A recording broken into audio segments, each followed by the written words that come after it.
Salut à tous et bienvenue sur votre chaîne Real Madrid Info. Voici une toute nouvelle vidéo dans laquelle nous allons parler de les dernières infos du Real Madrid.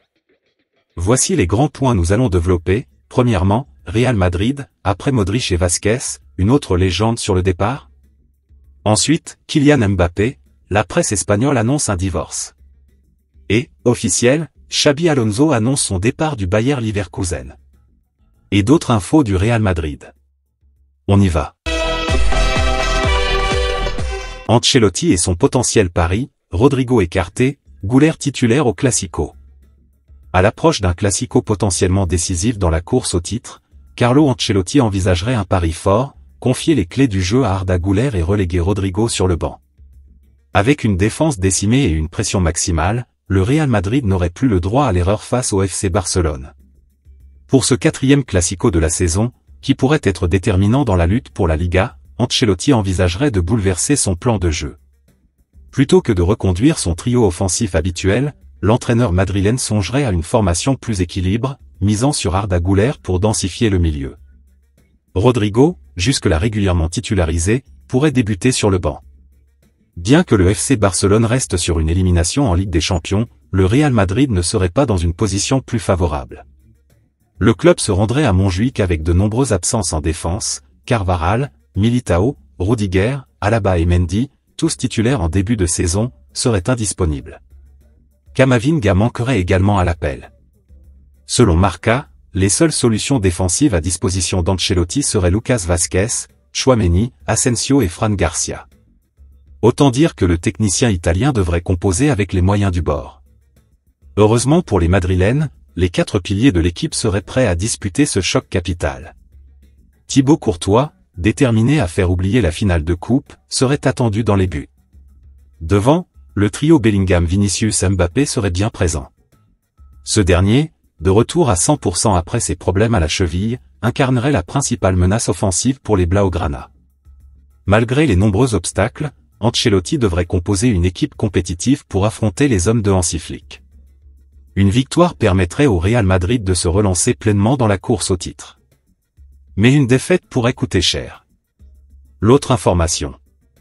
Andriy Lunin vers un grand rival du Real Madrid.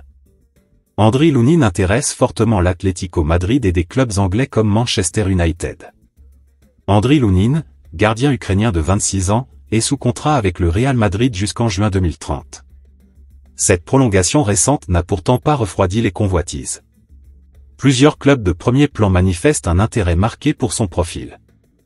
Selon Defensa Central, l'Atlético Madrid envisage une offre de 25 millions d'euros pour s'attacher les services du portier madrilène. L'intérêt du voisin et rival historique du Real crée une tension inhabituelle. En cas d'échec, le club rojiblancos se tournerait vers Joan Garcia, actuellement à l'Espanyol Barcelone. Ce double ciblage indique une volonté claire de renforcer le poste de gardien, avec des priorités établies.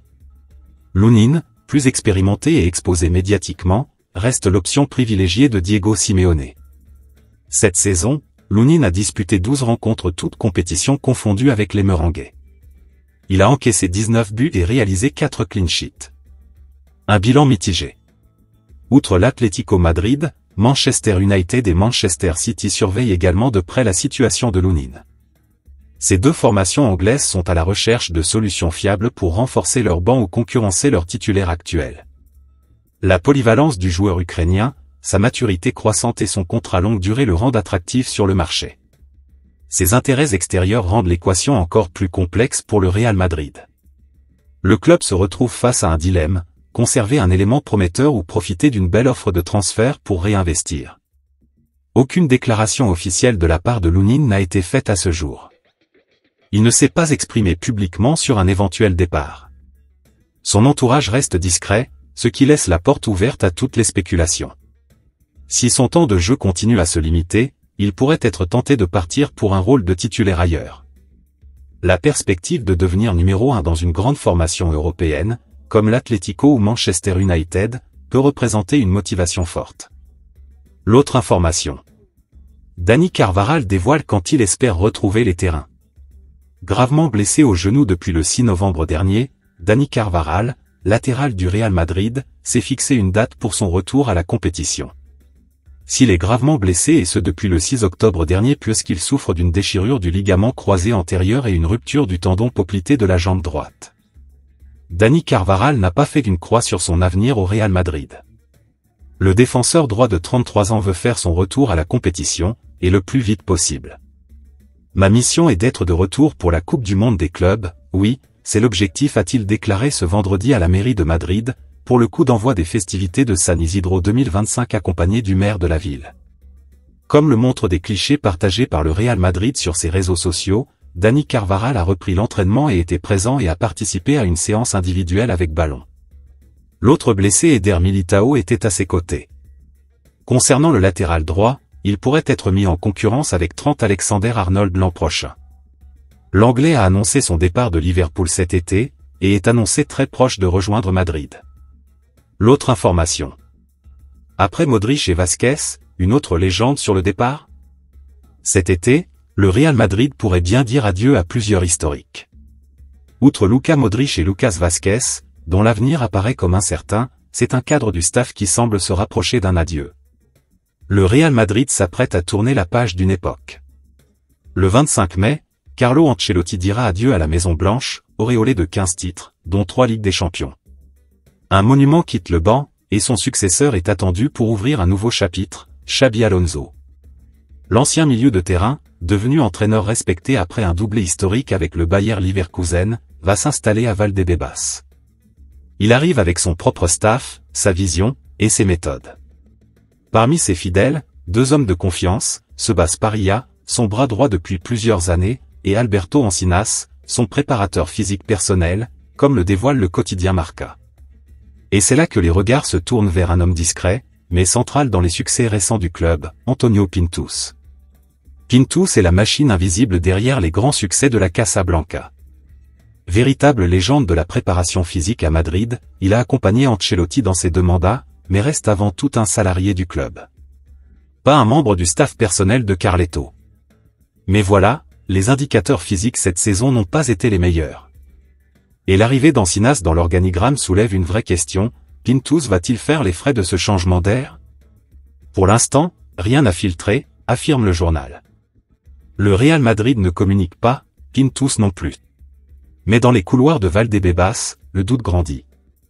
Carci Lopis, l'entraîneur des gardiens et ancien complice d'Alonso à la Real Sociedad, reste dans le staff, le doublement des rôles côté physique semble difficilement tenable. Signe que l'ère Xabi Alonso ne sera pas seulement celle du jeu, mais aussi celle des choix. Et au Real Madrid, ces choix peuvent bouleverser bien plus que des compositions d'équipe. L'autre information. Kylian Mbappé, la presse espagnole annonce un divorce. Après plusieurs années d'attente, Florentino Pérez a enfin réussi à mettre la main sur Kylian Mbappé l'été dernier. Libre de tout contrat après son départ du PSG, l'international français a signé au Real Madrid.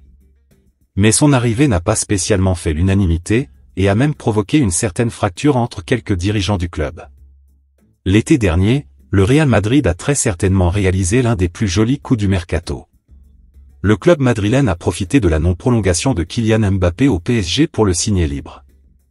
L'international français a ainsi réalisé l'un de ses plus grands rêves, même s'il s'attendait sans doute à une saison plus radieuse pour sa première dans la capitale espagnole. Par ailleurs, son arrivée n'a pas spécialement fait l'unanimité au départ. Comme le rapporte AS, certains dirigeants du Real Madrid se méfiaient de Kylian Mbappé étant donné sa fin d'histoire tumultueuse au PSG. Cela aurait même provoqué une fracture dans les hautes sphères madrilènes, certains n'étant pas d'accord avec la direction que prenait le club. Florentino Pérez a fini par avoir le dernier mot en signant Kylian Mbappé. Ce dernier réalise d'ailleurs une saison plutôt satisfaisante sur le plan personnel. Malgré des problèmes d'adaptation et quelques critiques, Kylian Mbappé a trouvé le chemin des filets à 36 reprises. Mais sur le plan collectif, ce n'est pas vraiment ça. L'attaquant de 26 ans a eu droit à plusieurs remarques de ses coéquipiers concernant son manque d'implication dans les tâches défensives. Par ailleurs, le Real Madrid risque de réaliser une saison blanche, chose que Kylian Mbappé n'avait pas prévue. L'autre information. Officielle, Xabi Alonso annonce son départ du Bayer Leverkusen. En attendant sa probable nomination au poste d'entraîneur du Real Madrid, Xabi Alonso a annoncé vendredi son départ du Bayer Leverkusen. Xabi Alonso ne sera plus l'entraîneur du Bayer Leverkusen la saison prochaine. L'Espagnol de 43 ans arrivé sur le banc du club allemand en 2022 a confirmé ce vendredi qu'il quitterait son poste à la fin de cette saison. Pas une grande surprise pour celui qui a permis au Bayern de remporter l'an passé son tout premier titre de champion en Bundesliga, puisqu'il était annoncé avec insistance du côté du Real Madrid. S'il faut encore attendre un peu pour s'assurer de l'arrivée de l'ancien milieu de terrain du côté du Bernabéu à la place de Carlo Ancelotti, reste que la fin de son aventure avec Leverkusen est désormais actée. Après avoir annoncé la nouvelle à son staff et à ses joueurs vendredi matin, il a rendu l'information publique un peu plus tard dans la journée. Le club et moi avons trouvé un accord cette semaine pour que les 2 derniers matchs soient mes 2 derniers en tant qu'entraîneur du Bayern, a-t-il expliqué en conférence de presse. C'est un moment fort en émotion. Je sentais que c'était le moment de le faire. En revanche, silence radio pour la suite, je ne parlerai pas du futur. Xabi Alonso veut en tout cas profiter du temps qu'il lui reste au Bayern, histoire de bien finir le travail. On a encore un match à domicile et ce sera l'occasion pour moi et certains joueurs de profiter une dernière fois d'être tous ensemble. Ce sera touchant. Dans un communiqué publié sur son site, le Bayer Leverkusen a tenu à rendre hommage à son futur ex-coach en énumérant leurs réussites communes. Le titre de champion d'Allemagne mais également les victoires en Coupe et Supercoupe en 2024. Il a aussi validé le fait qu'il avait accepté de libérer Xabi Alonso avant la fin de son contrat jusqu'en 2026, laissant le soin à l'Espagnol d'en dire plus sur son avenir en temps voulu. Un chapitre se ferme pour Xabi Alonso. Un autre devrait très rapidement s'ouvrir au Real Madrid.